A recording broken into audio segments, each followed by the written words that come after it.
সবাই মহব্বতে বলেন লা ইলাহা ইল্লাল্লাহ, লা ইলাহা ইল্লাল্লাহ, লা ইলাহা ইল্লাল্লাহ, লা ইলাহা ইল্লাল্লাহ মুহাম্মাদুর রাসূলুল্লাহ সাল্লাল্লাহু আলাইহি ওয়াসাল্লাম।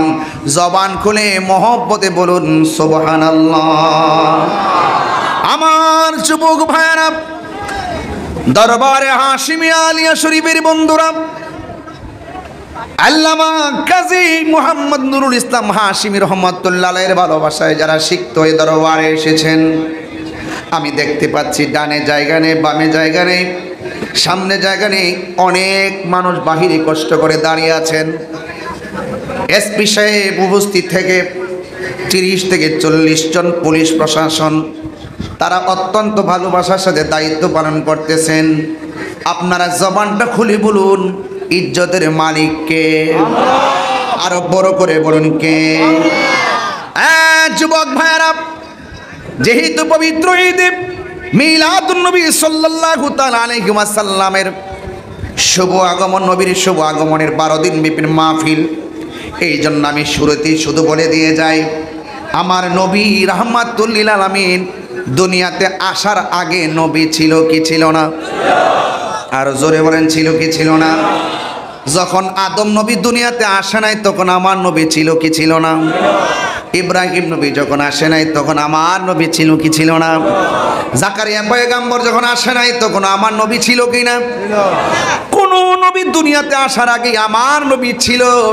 শুধুমাত্র তাই নয়, যখন কোন নবীর অস্তিত্ব দুনিয়াতে আসে নাই তখনও আমার নবী।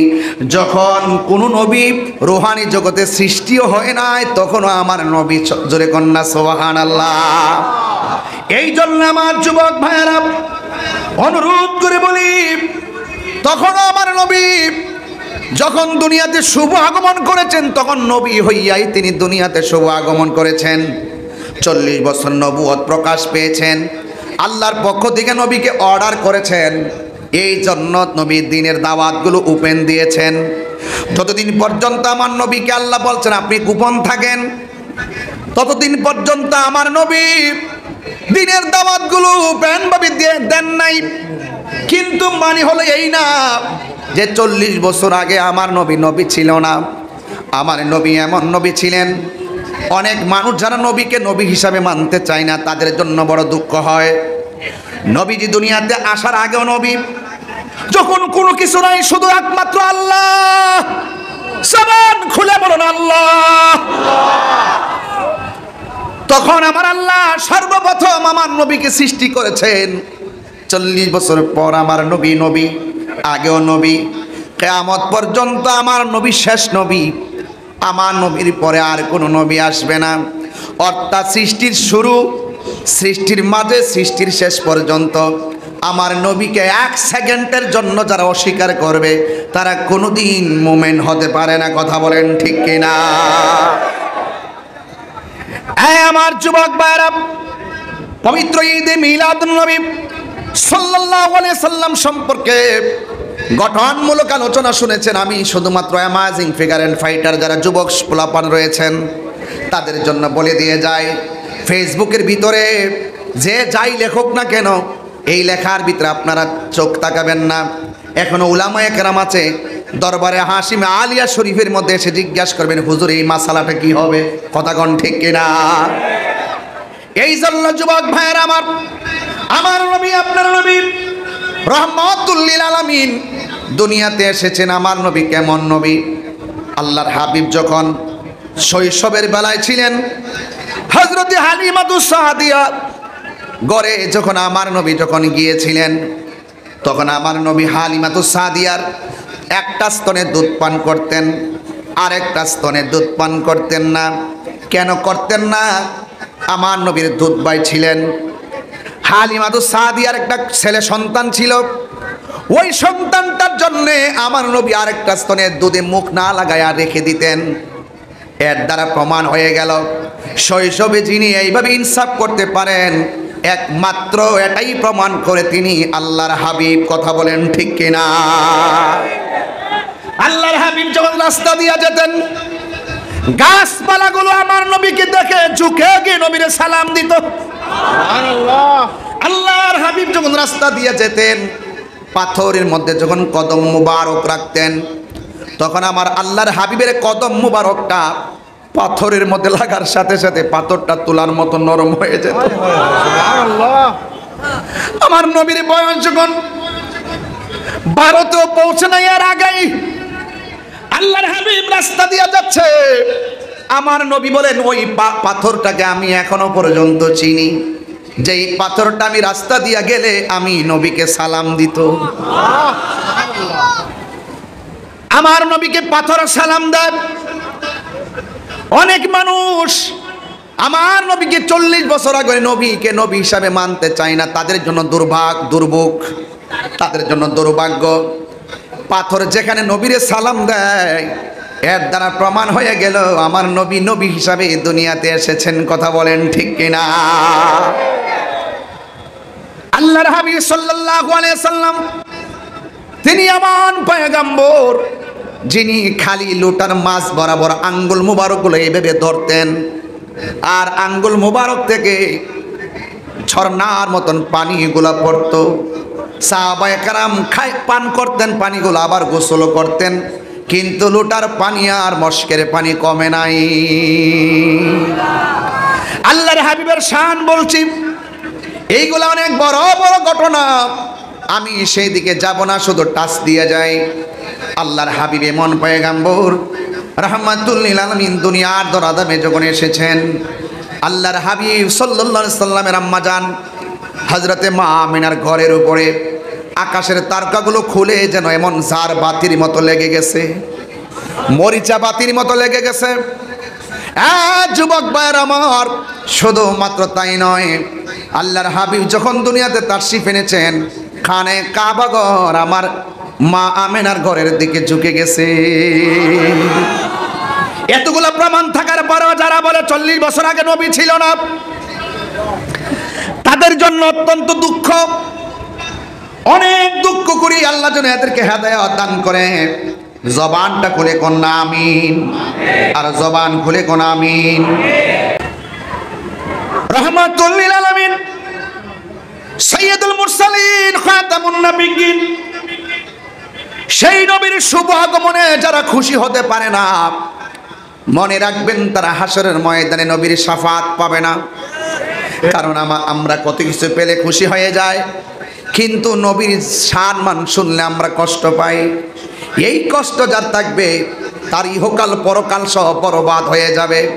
আমার নবীকে ভালোবাসতে হবে সাহাবায়ে কেরামের মতন, আমার নবীকে ভালোবাসতে হবে তাবেঈনদের মতন, আমার নবীকে ভালোবাসতে হবে আল্লামা কাজী নুরুল ইসলাম হাসির মতো। কথা বলেন ঠিক কিনা? যিনি জীবনে কারোর সঙ্গে আপোষ করে নাই, যার সারাটা জীবন ঘরের ভিতরে, ময়দানের ভিতরে চোখের পানি ফেলে ফেলে তিনি কেঁদেছেন, নবী নবী বলে কেঁদেছেন। এই জন্য যুবক ভাইয়ের আমার, এই দুনিয়ার সব আমার কাছে তুচ্ছ, আমার নবীর মহব্বত আমাদের কাছে সবার শ্রেষ্ঠ। কথা বলেন ঠিক কিনা?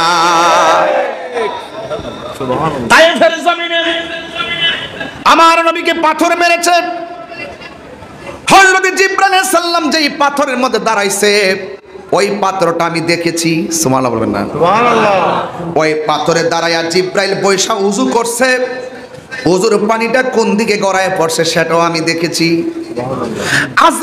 জিবরাইল আলাইহিস সালাম বললেন, ইয়া রাসূলুল্লাহ, ওরা আপনাকে পাথর মারতেছে, আপনি শুধুমাত্র আমাকে একটাবার অনুমতি দেন, আমি তায়েফের পাথরগুলো দিয়ে কাফেরগুলোর আমি নিশ্চিহ্ন করে ফেলি।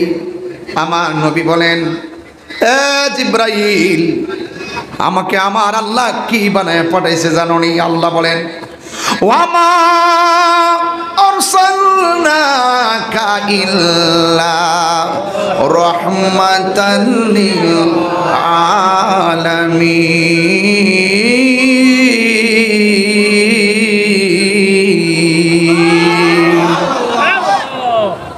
আল্লাহ রাব্বুল আলামিন আমাকে রহমত বানায় পাঠাইছে।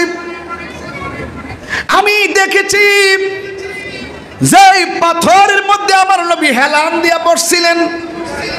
ওই পাথরটা আমি দেখেছি, ওই পাথরটা তায়েফের জমিনে আছে। ওই পাথরের কাছে গিয়ে দেখলাম পাকিস্তানিরা মোবাইল দিয়ে ছবি তুলতেছে।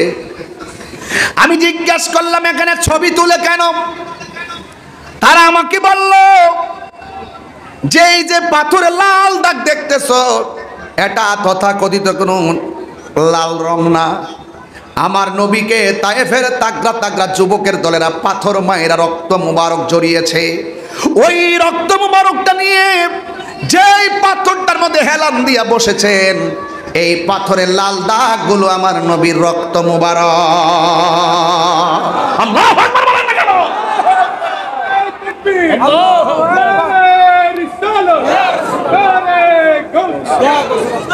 আমি ধীরে ধীরে আলোচনায় ঢুকতেছি ভাই আমার। এ চট্টগ্রামের মানুষ, একদম আদব রাখবেন, আদব। আপনি মনে করবেন না যে নবী মদিনাতে আছে। আমার নবীর ব্যাপারে আমার আল্লাহ বলছেন, আন-নাবিয়্যু আওলা বিল মুমিনিনা মিন আনফুসিহিম। আমার নবী ঈমানদারের জানের চাইতে আরো নিকটে আছে না না? তোমার কাছে আমার কাছে মদিনা বড় দূরে লাগে, কিন্তু নবীর জন্য মদিনা দূরে নয়। আমার নবী বলে আমি হাতের তালুর মধ্যে সব দেখতে পারি, কারণ এই পৃথিবীটা আমার আল্লাহ আমার কাছে সংকুচিত করে দিয়েছে। আমি সব দেখতে পারি।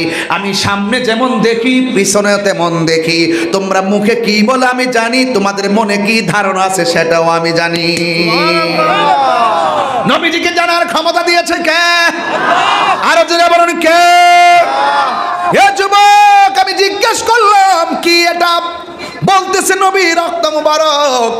পাকিস্তানিরা মোবাইল দিয়ে ভিডিও করতেছে। আমি বাংলার জমিনে একটা ক্যানভাসার, মদিনায় গেছি আর মক্কায় গেছি, আর যাইতে পারি কিনা জানি না। তাদের পায়ের ফাঁক দিয়ে আমার মাথাটা ঢুকাইয়া যেই মাত্র শুনছি নবী রক্ত মুবারকের দাগ লেগে আছে, তখন আমি কে শিরিকের ফতোয়া দিব, কে বেদাতের ফতোয়া দিব, কে আমারে জেলে নিয়ে যাবে সেই চিন্তা আমি করি নাই। তাদের পায়ের ফাঁক দিয়ে যাইয়া ওই পাথরের ভিতরে জিহ্বা দিয়া চাটতে শুরু করলাম। চিৎকার মেরে কে আল্লাহু আকবার বলা যাবে না?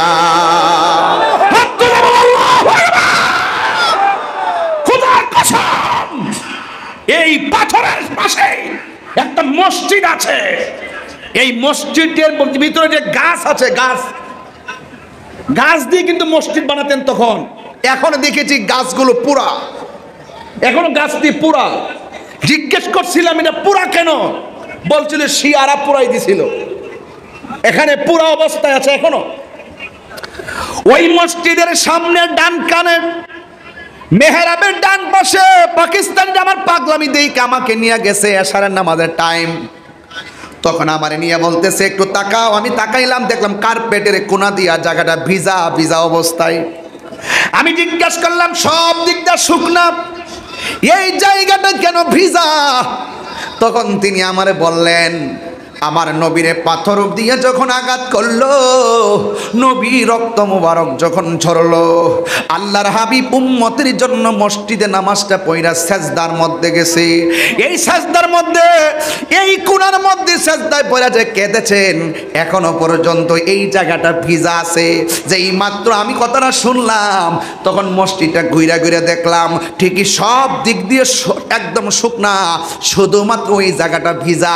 আমি তো বাংলার পাগল, সাথে সাথে ওই ভিজা জায়গার মধ্যে হাত দিলাম, হাত দিয়ে হাতের মধ্যে বালু মুবারক সহকারে আনলাম, আইনার চেহারার মধ্যে মালিশ করলাম, গলার মধ্যে বালিশ করে বললাম নবী গো, আমি আপনার একটা ক্যানভাসের পাগলামি করি বাংলার জমিনে। তখন আমার মন ভরে না, তখন তারা মোবাইল দিয়ে ফ্ল্যাশ দিয়ে ভিডিও করতেছে। তাদের পায়ের ফাঁক দিয়ে যাইয়া ওই জায়গার ভিতরে জিহ্বা দিয়া চাটতে শুরু করলাম, বালু সহকারে চাটতে শুরু করলাম। দরবারে হাশিমে আলিয়া শরীফের মধ্যে বলে দিয়ে যায়, ওই দিন আমার নাকের ভিতরে এত চমৎকার গ্রান লেগেছে, কোনোদিন আমার নাকের ভিতরে এমন গ্রান আমি পাই নাই। আমার যুবক ভাইরা, পরিষ্কার কথা আমি কেন বলছি, আমার নবীর সম্মান শুধুমাত্র ১৫০০ বছরের মধ্যে সীমাবদ্ধ নয়, কিয়ামত পর্যন্ত নবীর সম্মান বাড়িয়ে দিয়েছে কে? আল্লাহ। ওয়া রাফা'না লাকা যিকরাক, আল্লাহ বলে বন্ধু গো আমি আপনার সম্মানকে বুলন্দ করে দিয়েছি।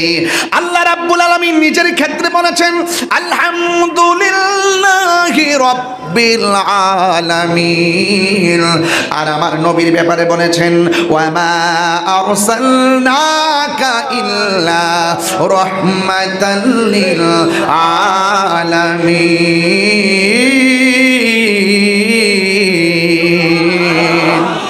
আমার নবী এখন আশিকের ঘরে আছে না নাই? আরে বড় করে বলা আছে না নাই?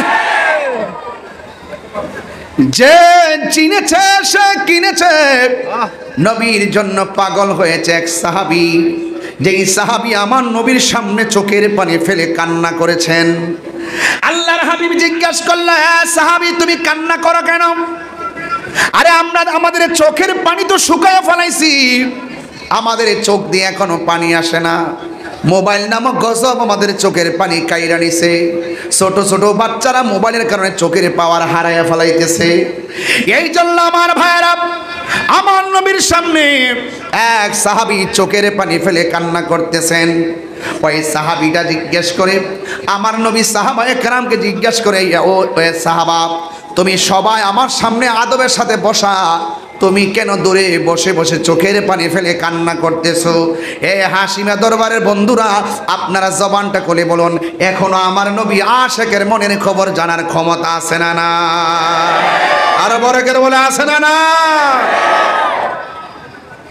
এই ওই সাহাবী ডাক দিয়া বলি ইয়া রাসূলুল্লাহ আমি নামাজ পড়ি, আমি রোজা রাখি, আমি হজ করি, আমি যাকাত দেই, আমি আপনার সঙ্গে ইফতার করি, আমি আপনার সঙ্গে জিহাদের ময়দানে জিহাদ করি, আমি সব আপনি আমল করি, কিন্তু একটা কাজ আমার বাকি রয়ে গেছে, একটা কাজ আমার বাকি।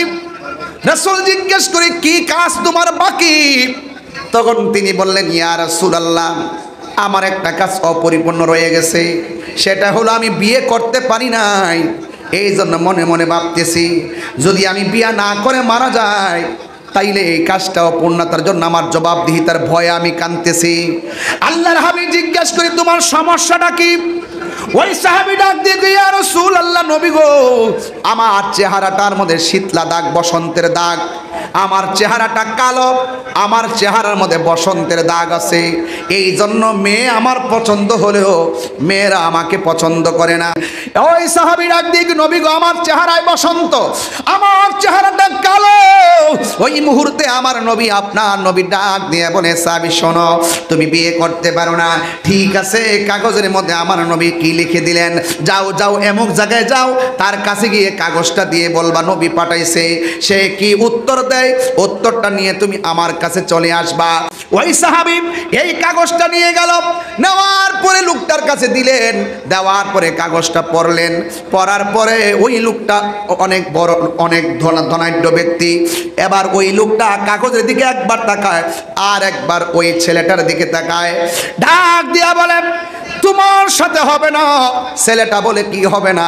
কয় নবী এখানে পাঠাইছে আমার একমাত্র সুন্দরী মেয়ে, আমার একমাত্র কন্যা, তোমার সঙ্গে বিয়ে দেওয়ার কথা নবী কাগজে পাঠাইছে, এই জন্য তুমি যে তোমার যে চেহারা, এই চেহারার সাথে আমার এত সুন্দরী মেয়ে যায় না।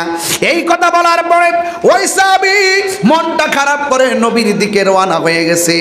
আর ভেতর থেকে মেয়েটা বের হয়ে বলতেছে বাবা এই ছেলেটা এসেছে হাসি মুখে, এখন দেখতেছি কান্না করে যাচ্ছে, আপনি তো কোনোদিন কাউকে কান্না করে বিদায় করেন নাই, এই ছেলেটা কেন কান্না করে চলে গেল? মেয়ের বাবা ডাক দিয়ে কয় মা তুমি বুঝবা না। কয় কি কথা বাবা বলেন? ও মা শোনো তোমার জন্য কত বড় লোকের ছেলে আসে বিয়ে দেওয়ার জন্যে, আমি রাজি হই না, আর ছেলেটার টাকা নাই পয়সা নাই, চেহারা ভালো না, কিন্তু এসেছে নবী কাগজ দিয়ে পাঠাইছে তোমাকে নাকি তার কাছে বিয়ে দেওয়ার জন্যে। ওই মুহূর্তে মেয়েটা ডাক দিয়ে কি বাবা আপনি কি বলেছেন? আমি বলেছি তোমার সঙ্গে ছেলেটা যায় না। এই কথা বলার পরে সে চলে গিয়েছে। মেয়েটা কয় বাবা আপনি বলতেছেন আমার সঙ্গে ছেলেটা যায় না, আর আমি আপনার মেয়ে বলতেছি ছেলেটার সঙ্গে আমাকে যাই না, যাই না। মেয়েটা তো সুন্দর, আমার মান সম্মান থাকবে না। মেয়েটা ডাক দিয়ে আমার উত্তর হলো, আমার আলোচনা হলো নবীকে কেমন ভালোবাসতে হবে, এটা হলো মূল উদ্দেশ্য। কেন ভালোবাসবো আর কিছু না। এরপরে মেয়েটা ডাক দিয়ে, বাবা আপনার কাছে আমি অনেক সুন্দর, আর আপনার কাছে ওই ছেলেটা অনেক কুৎসিত, কিন্তু আমাকে যিনি বানাইছে তাকেও সে বানাইছে। আপনার দৃষ্টিতে তার সঙ্গে আমার বিয়ে যায় না, আমি বলি তার সঙ্গে আমার বিয়ে যায় না। মা হতে পারে না। মেয়েটা ডাক দিয়া কই, বাবা কেন হবে না? আমার রূপ আছে, আপনার টাকা আছে, আমি বলি তার সঙ্গে বিয়ে যায়। আমার মতো এমন সৌভাগ্যবতী আর কে আছে যার বিয়ের প্রস্তাবকারী রহমাতাল লিল আলামিন। আরে বড় করে বলেন না আল্লাহু আকবার।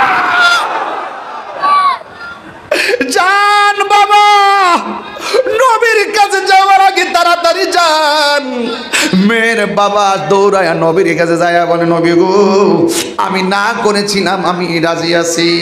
সাহাবায়ে কেরাম বলে, ইয়া রাসূলুল্লাহ যা লাগে এই সাহাবীকে আমি দিব। এবার ডাক দিয়ে বলে ঠিক আছে।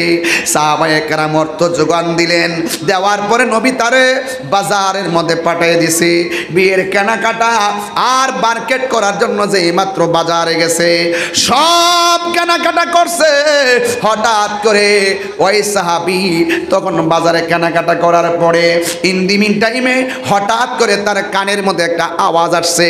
যেই মাত্র কেনাকাটা শেষ হয়ে গেছে, হঠাৎ করে সেই লোকটা বাস কইরা কাপড় চোপড় নিয়ে যাবে, আর একটা আওয়াজ আসছে কি জানেননি? হাইয়া আলাল জিহাদ,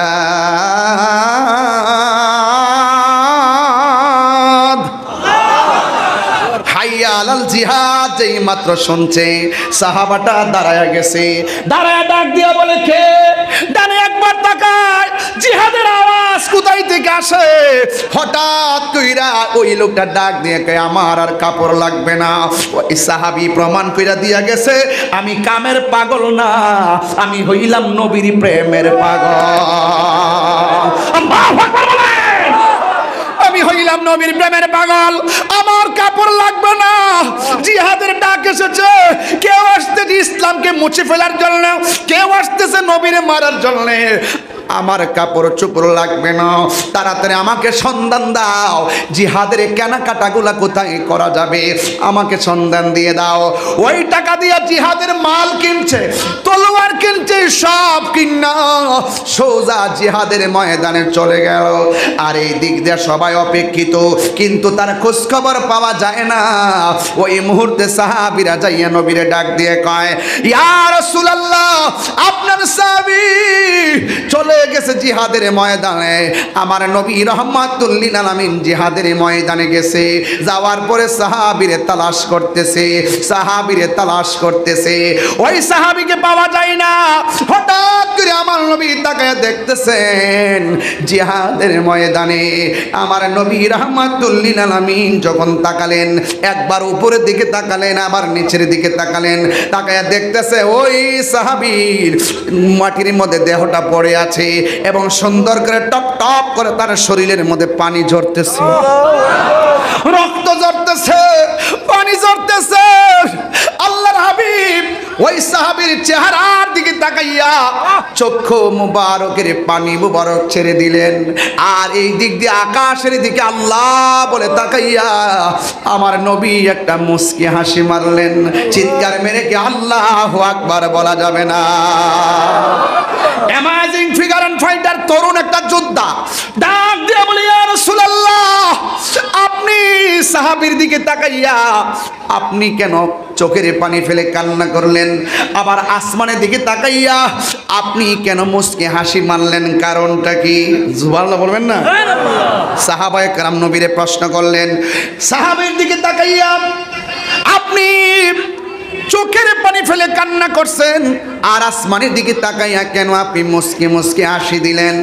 এবার সাহাবায়ে কেরামকে আল্লাহর হাবিব ডাক দিয়া বলেন, সাহাবীরা, আমি সাহাবীর দিকে তাকাইয়া কেন আমি কান্না করছি জানোনি? কারণ সে আমাকে কত ভালোবাসতো, সে ইসলামকে কত ভালোবাসতো। আমার সাহাবী শেষ পর্যন্ত সে লড়ে গেছে, দুনিয়া থেকে চলে গেছে, কিন্তু এর বিনিময়ে আল্লাহ তার সম্মানটা কেমন বাড়াইছে জানোনি?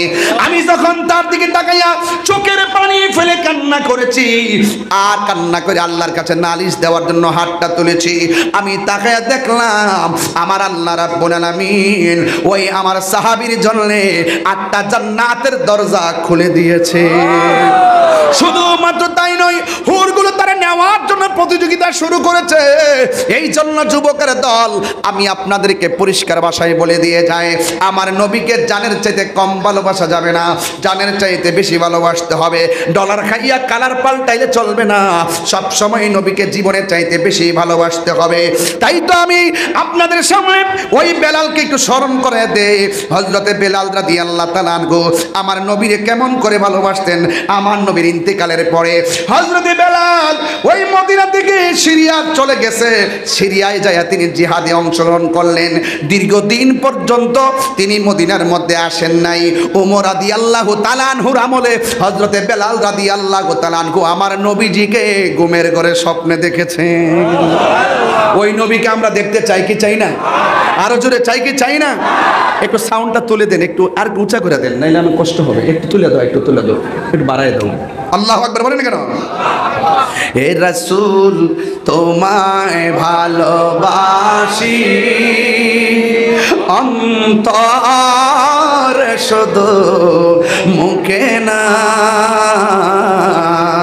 জান্নাত নয় হে রাসূল, জাহান্নাম কে ডরে ডেকে নাও রাসূলুল্লাহ তুমি, কাঁদে আশিক তোমার। হে আমার যুবক, কি বুঝাইতে চাইতেছি এখনো তো অনুভব করতে পারতেছেন না। আমি শুধু বুঝাইতে চাইতেছি, এই কবরে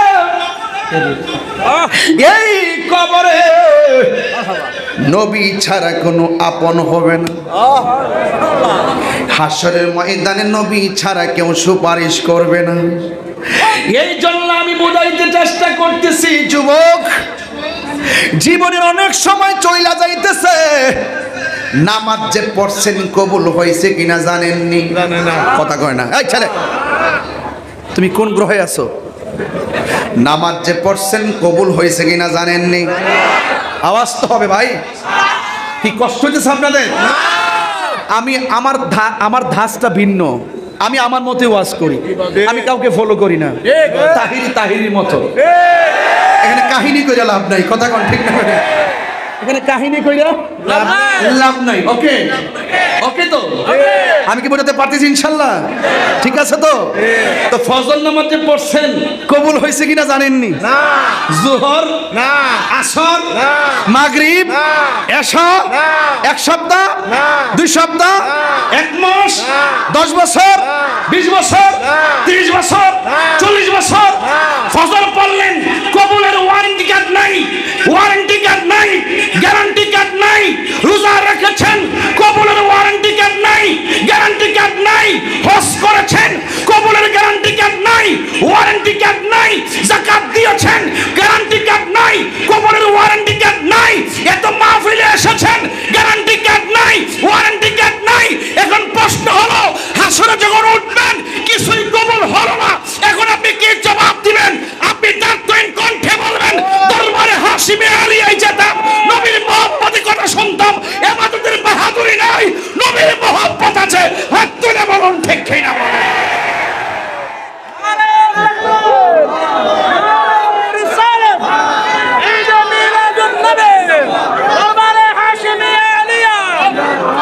কার মহব্বত আছে? আরে কার মহব্বত আছে? এই জন্য নবীকে জানার চাইতে বেশি ভালোবাসতে হবে। আমার নামাজের বাহাদুরি নাই, রোজার বাহাদুরি নাই, হজের বাহাদুরি নাই, একটা বাহাদুরি আছে। আছে যে আমি আপনি নবীকে জানের চাইতে বেশি ভালোবাসি। এই জন্য রাসূল বলেছেন শাফাআতি লিআহলিল কাবাইরি মিন উম্মতি, আমার উম্মতের মধ্যে যদি ঈমান থাকে, কবিরা গুনাহ যদি কইরা ফেলায়, আমি নবী তার জন্য সুপারিশ করব। এটাই হলো দরবার হাশিমে আলিয়ার সিলেবাস। ঠিক 9.5 লক্ষ বছর ইবাদত করার পরও গলার মধ্যে জাহান্নামের শিকল লেগেছে একমাত্র আমার নবীকে না মানার কারণে। নবীকে না মানার কারণে। এই জন্য আমরা রাসূলকে জানার চাইতে বেশি ভালোবাসি। ঠিক কি না বলেন? কষ্ট হচ্ছে আপনাদের? কারা কারা নবীকে জানার চাইতে ভালোবাসেন?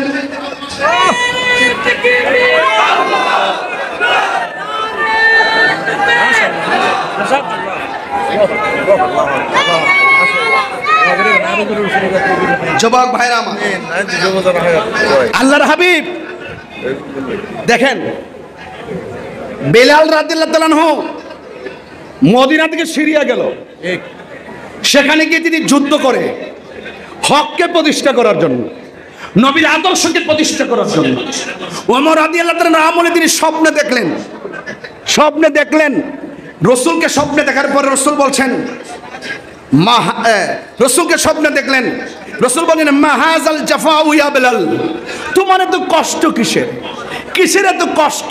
স্বপ্নে বলতেছেন এত কষ্ট নিয়ে তুমি পড়ে আছো, তুমি কি আমার কাছে একটু আসতে পারো না?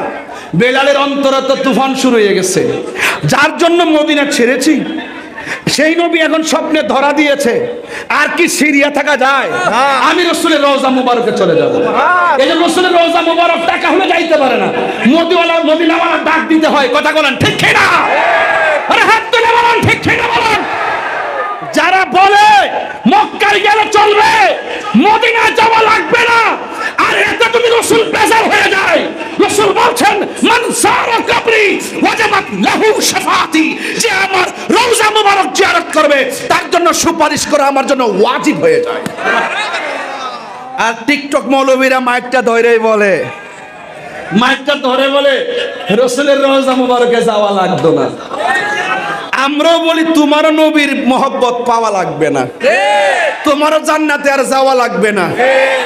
এবার বেলাল রাদিয়াল্লাহু তাআলা আনহু তিনি যখন স্বপ্নে দেখলেন, স্বপ্নে দেখলেন রাসূলুল্লাহকে, যখন স্বপ্নে দেখার পরে তিনি কি আর থাকতে পারে? তখন তিনি সোজা চলে আসছে আমার নবী পাকের রওজা মুবারকের কাছাকাছি। ছোট বাচ্চাদের অন্তরে হিল্লোল এসে গেছে, এবং শুধু তাই নয়, নারী পুরুষ বৃদ্ধা আবাল বনিতা সবার অন্তরে একটাই কথা, ওই সেই আশিকে রাসূল নবী দুনিয়া থেকে যাওয়ার পরে, শরীয়তের পর্দা হওয়ার পরে সেই লোকটা মদিনা ছেড়ে দিয়েছিল, সেই লোকটা এখন এসেছে। আর যেই লোকটা এসেছে এই লোকটা হলো আমার নবীর মনোনীত মুয়াজ্জিন ছিল। এই মুয়াজ্জিন কি লবিং করে পাইছে না মহব্বতে পাইছে? সিদ্দিক আকবর নবীর পাশে যে শুইছে, এটা কি লবিং করে শুইছে নাকি মহব্বতে? তাইলে বোঝা গেল মহব্বত থাকলে এই চট্টগ্রাম শুইও রাসূলকে দেখা যায়। দেখা যায় কি যায় না? টাকা হলে না মদিনা যাইতেন, বিমান ভাড়া লাগবে, ভিসা লাগবে, পাসপোর্ট লাগবে, এরপরও সেখানে যেতে হবে। এখন টাকা নাই, পয়সা নাই, পড়ে আছেন বাংলায়, এখন কি করবেন? এটা হলো সেটা যে কিছুই নাই তোমার, শুধুমাত্র উজুটা করো না, 5 ওয়াক্ত নামাজটা পড়ো না, রাতের বেলা একটু ডান কাতে শো না, বসে বসে একটু দুরূদ শরীফ পড়ো, শুয়ে পড়বেন না, দুরূদ শরীফ বসে পড়বেন। হ্যাঁ, এরপরে বসে বসে দুরূদ শরীফ পড়ো না, ডান কাতে শুয়ে যাও না, দরুদের একটা মালা গলায় লাগাও না, দেখবা একদিন 2 দিন 40 দিন, এই 40 দিনের ভিতরে রাসূল তোমার ভাঙ্গা করে হাজির হয়ে যাবে। আরে এই দুনিয়ায় বিভিন্ন রাজনীতি যে করেন, যে রাজনীতি করেন সেই দলের যখন ছাত্র থেকে শুরু করে উপর পর্যন্ত যত পদ বন্টন হয়, দেখে তার পিছনে লোক কেমন আছে, দেখে তার টাকা পয়সা কেমন আছে, দেখে তার ক্ষমতাটা কেমন আছে। কিন্তু রাসূলের কাছে তো এরকম নয়। রাসূল বলেন টাকা পয়সা না, যত তার মহব্বতের দরকার, হোক সে গরিব কিন্তু আমার মহব্বত আছে, এখানে আর লবিং লাগে না, রাসূল সরাসরি দিদার দিয়ে দেয়। বড় করে বলেন আল্লাহু আকবার। ইনদিমি টাইমে সবাই আসলেন তাকে দেখার জন্য। এই বেলালটা কোন বেলাল না? এই বেলাল তো সেই বেলাল যিনি আজান দিলে আর সে আজিমের মধ্যে ধাক্কা লাগতো। কোথায় ধাক্কা লাগতো? শুধুমাত্র তাই নয়, তিনি যখন এসেছেন, আসার পরে ফাজাআলা ইয়াবকি ওয়া ইউমাররিগু ওয়াজহাহু আলা কবরিহি, হযরতে বেলাল রাদিয়াল্লাহু তাআলা আসলেন, আয়েশা নবীর রওজা মুবারকে আসলেন, আয়েশা কপালটা লাগাইয়া গসাইয়া গসাইয়া কান্না শুরু করছেন। সাহাবায়ে কেরাম তাকায়া তাকায়া দেখছেন, কোন সাহাবী ফতোয়াবাজি করে নাই। কথা বলেন ঠিক কি না বলেন? আরে মোহাব্বত বুঝে না, ইবাদতও বুঝে না। কথা বলেন ঠিক কি না বলেন? লাগাও দেখি বেলাল রে ফতোয়াটা দেখি, তোমার কোথায় কি আছে। মোহাব্বতও বুঝতে হবে, ইবাদতও বুঝতে হবে, জিয়ারত বুঝতে হবে। শুধুমাত্র ফতোয়াবাজি করবেন না। আপনি বলতেছেন যে আমি আমার পীরের কাছে যাইয়া মাথাটা নুয়াইছি আর সেজদা মারছি, অথচ হাদিস শরীফের মধ্যে আছে কদম বুসি করা সুন্নতে রাসূল। আপনি আশেক থেকে ব্যাখ্যা নেবেন। কথা বলেন ঠিক কি না? উড়াইয়ে ফেলে দিবেন না। একটার বিরুদ্ধে করতে যাইয়া 10টা বিপদ ডাইক্কা আইনেন না। আমরা জানি ভালো করে আল্লাহ ছাড়া কাউকে সেজদা করা যাবে না, এটা আমরা জানি। কিন্তু এই যে কদম বসির যে রুসম, কদম বসির যে বর্ণনা, রাসূল পাক যে বলেছেন যে হাতে এবং পায়ে চুমা দেওয়া জায়েজ আছে। পীর, মুর্শিদ, মা বাপ, উস্তাদকে এইভাবে সম্মান করে চুমা দেওয়া জায়েজ আছে। তাইলে এই হাদিসটা কি, এটা কি জয়ীফ হাদিস নাকি মুতাওয়াতির? এই হাদিসটা তো আপনার মশহুর, এই হাদিসটা তো অ্যাকসেপ্টেবল হাদিস। তো আপনি যদি এই কদম বসির বিরোধিতা করেন, হ্যাঁ, তাহলে কি আপনার ঈমান থাকে? আর ঈমান থাকে না। তাইলে এই জন্য আমি এই জন্য ইন্টারিম গভর্নমেন্টকে আমি বলেছিলাম যে কোন সরকার আমলে যদি লাল বিল্ডিং থাকে, সরকার পাল্টাই গেলে আপনার মন চাইছে এটা সবুজ করেন, আমার আপত্তি নেই। কোন সরকার আমলে যদি একটা ছবি টানানো থাকে, আপনার আমলে সেই ছবি ফালাই আরেকটা লাগান, আমার কোনো আপত্তি নাই। যদি একটা নাম চেঞ্জ করে আরেকটা নাম লাগান, আমার কোনো আপত্তি নাই। কিন্তু ধর্মের কোনো বিষয় যদি পরিবর্তন করতে চান, শুধুমাত্র 2-1 কথায় পরিবর্তন করতে পারবেন না। এই দেশে আহলুস সুন্নাত ওয়াল জামাত বৃহৎ একটা গোষ্ঠী আছে, এদের সাথে পরামর্শ করে আপনাকে পরিবর্তন করতে হবে। কথা বলেন ঠিক কি না?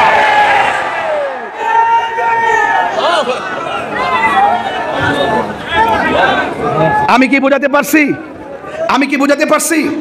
এই জন্য অনর্থক উড়ন্ত ফতোয়া দিবেন না।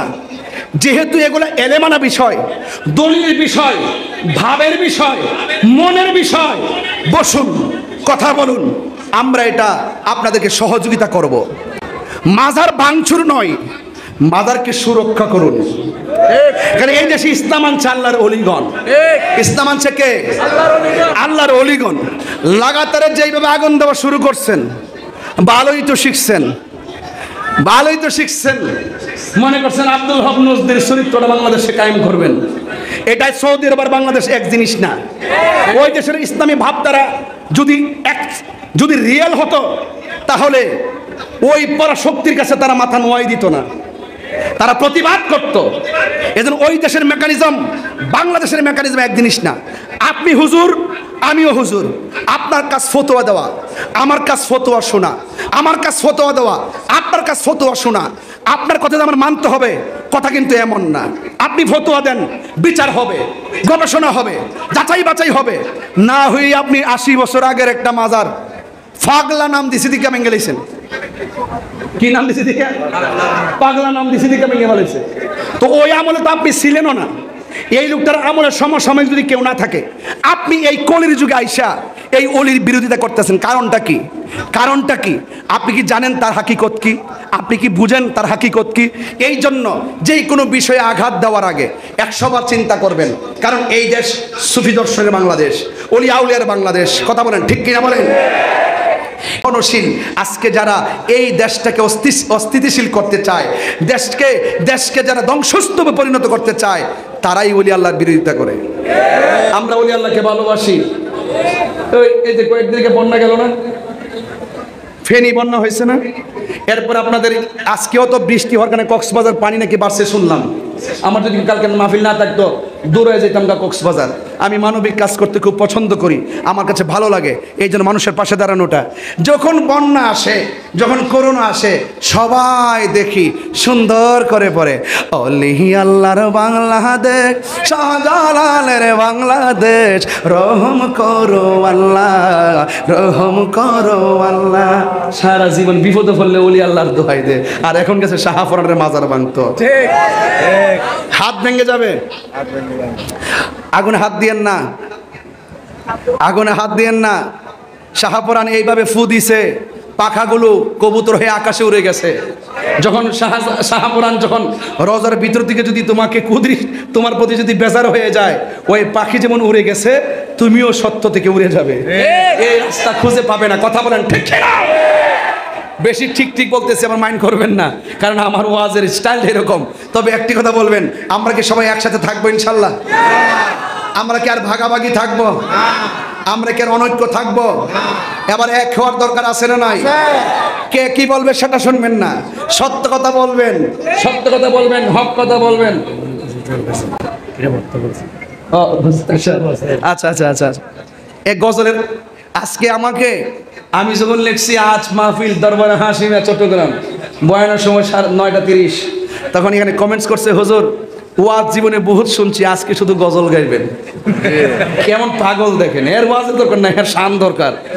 আসলে কিন্তু 2 ঘন্টা ওয়াজ করলে যে মজা পাই, আমরা একটা শান গাইলে তার চাইতে বেশি মজা পাই, ঠিক কিনা? হাসিমি আমার আল্লাহর বন্ধু, কোনো সন্দেহ না আয়রে, আমি হাসিমি নামে বড় শান্তি পাই। কষ্ট হচ্ছে নাকি? অনেক কথা রাখছি গো দয়াল, কষ্টে হের সীমা নাই। অনেক কথা রাখছি হাসি মিশা, আরে কষ্টে হের সীমা নাই। সকল কথা খুইলা বলবো যদি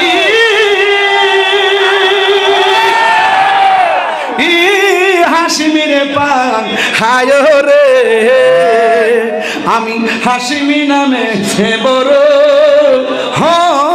শান্তি পাই।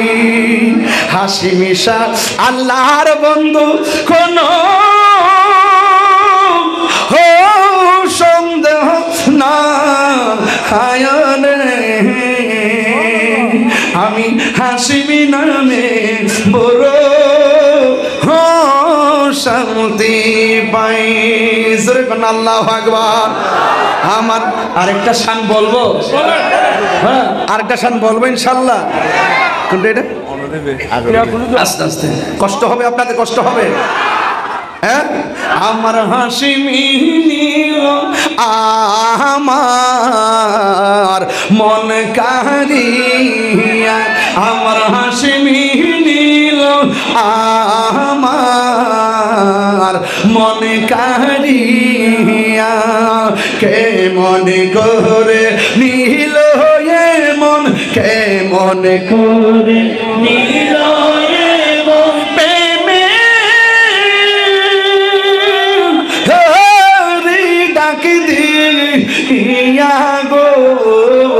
আমার হাসিমি নীল আমার মন কারিয়া, আমার হাসিমি নীল আর মন কারিয়া। সুরে কোন আল্লাহু আকবার।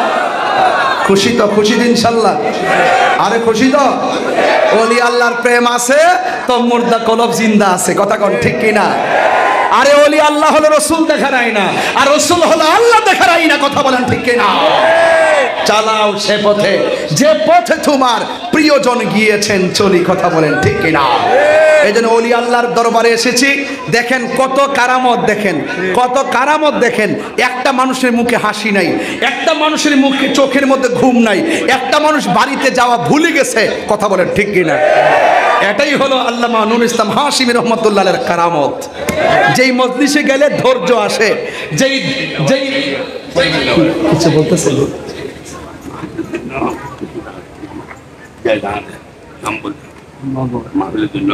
আচ্ছা আচ্ছা, এটা ব্যাপার না, এটা তো ভাগ্য, এটা সৌভাগ্য, এটা সৌভাগ্য।